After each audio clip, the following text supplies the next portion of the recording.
Yes, Mr. Prime Minister Narendra Modi, you can field a terror accused as a Lok Sabha candidate. But today, we are not questioning whether you can.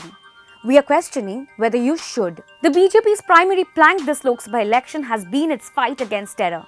Should the Prime Minister then have fielded, shielded and defended a terror accused in the 2008 Malegaon blast case, Pragya Thakur?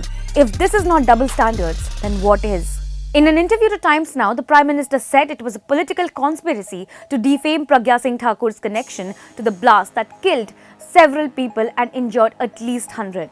But let's get down to some facts. Pragya Thakur was identified as the prime conspirator in the Malegaon terror attack by the then chief of Mumbai anti-terror squad, Hemant Karkare. Karkare, who refused to bend on the investigation, lost his life fighting for the country in the 26/11 Mumbai terror attack. But your Bhopal candidate, Prime Minister, said he died because she cursed him. Should a Prime Minister who asks for votes in the name of Pulwama martyrs remain radio silent when his own candidate insults a 26/11 hero?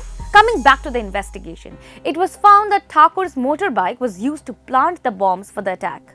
She was also charge-sheeted for allegedly being a part of the meetings of the radical Hindutva outfit Abhinav Bharat.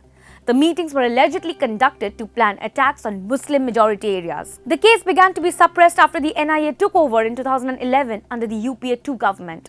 The final charge sheet filed by the NIA in 2016 exonerated Thakur from all charges. Suddenly, from being the main player in the case, she became no player at all. Before the charge sheet was filed, NIA Special Public Prosecutor Rohini Salyan publicly said, and I quote, "Since the new government came to power, I have been asked to go soft on Hindu extremism." So basically, she admitted that under the Modi government, she was pressured to relieve Pragya Thakur from charges of terrorist activities. Despite an allegedly compromised investigation, the NIA Special Court refused to acquit Thakur. In 2018, the court said there was enough evidence to frame charges against Pragya Thakur under the UAPA and the IPC. So no, she has not been acquitted of all terror charges. She's simply out on bail. So here's my question to the Prime Minister and to the Bhaks defending Pragya Thakur's candidature. Should the BJP then have fielded a person charged under various terror laws? Or do you not have faith in the Indian judicial system? Well, in the same interview to Times Now, the Prime Minister said he would have a hitting touch on separatists and terrorists in Jammu and Kashmir. A question later, should he then have defended Pragya Thakur and said she was a sadhvi tortured for no reason?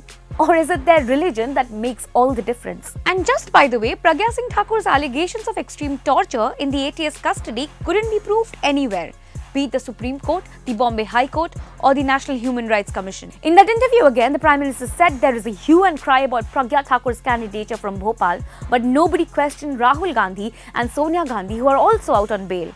Mr. Prime Minister, should you really be equating allegations of economic offences to that of terrorist activities? So essentially, the Prime Minister will field a terror accused in the Lok Sabha polls.